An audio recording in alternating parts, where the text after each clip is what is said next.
Hello and welcome back.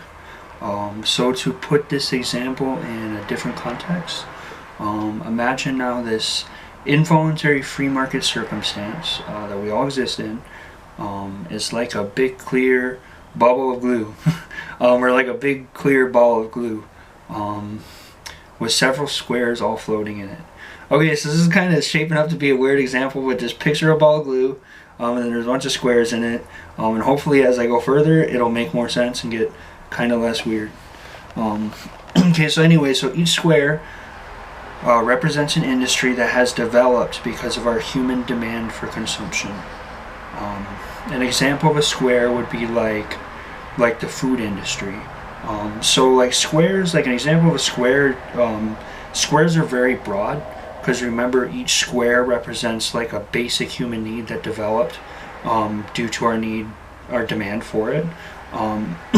So like in terms of the food square, like that would include like restaurants, like takeout and whatever, like Italian, like I don't know, Chinese food, like whatever. But it would also, like in terms of food, it would also include at the most fundamental level like agriculture and like even like grocery stores. Like it's all food as a basic human need. So each one of these squares are necessary for society to function. So naturally, given that there's a finite amount of resources in the world, and even more importantly, a finite amount of people operating in the economy, the supply of an industry and its demand are within a spectrum. Because remember, like the parameters of human existence itself is ultimately a spectrum.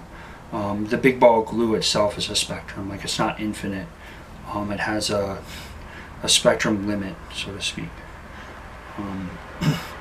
So industry supply and demand across all industries operates in an allowable spectrum, which cannot be exceeded past a certain point or go below a certain point.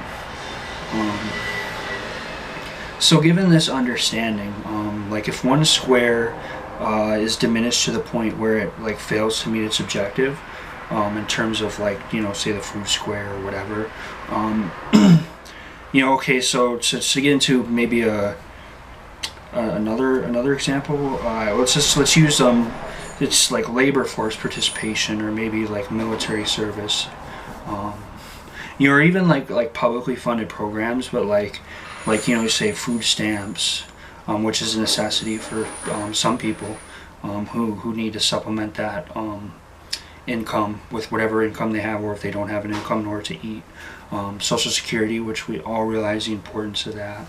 Public libraries, the bus system, etc. Like you can look at that all as like maybe a publicly funded square, like that'll be maybe one square. But anyway, all these squares I just described, like essentially if any one of these squares like fails to meet its objective, it doesn't disappear altogether, I guess, so to speak, like if you were to think about it in the visual example, but like it just fails to meet like its need in society, the demand, then that would be like a manifestation of economic failure.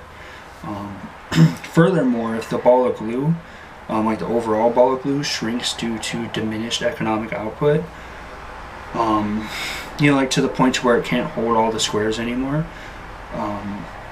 Say for example, like labor market participation is and the output of the labor force is essential to GDP. So if that were to be diminished at a certain point to where it shrinks the ball of glue to a certain point to where it can't feed all the necessary activities in all the little squares, that would metaphorically be like the ball of glue shrinking to the point where it can't hold all the squares. And that would be another facet of how economic failure would occur. So I did bring up GDP. So to revisit GDP as promised, by now you've probably picked up on the realization that the ball of glue that holds all these necessary squares, like its size is determined by something, and as I just stated before, that thing is GDP. And the concept of like one whole world, like the GDP would essentially, I think in theory, be like everything on the planet. But again, like we break ourselves into countries, and each country has its own separate metric of GDP.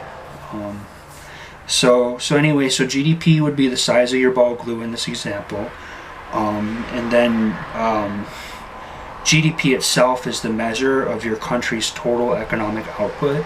That's not the exact definition, and again, I'll put that straight in there because it's longer, so you can read it and figure out every aspect of it. But that's essentially the summary of it, as it's your country's total economic output.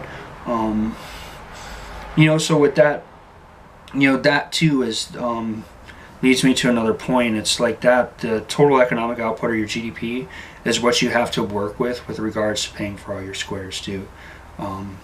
So it can, the size of the ball can shrink or get bigger depending on your GDP output. But either way, what your GDP is what you use to pay for all your squares.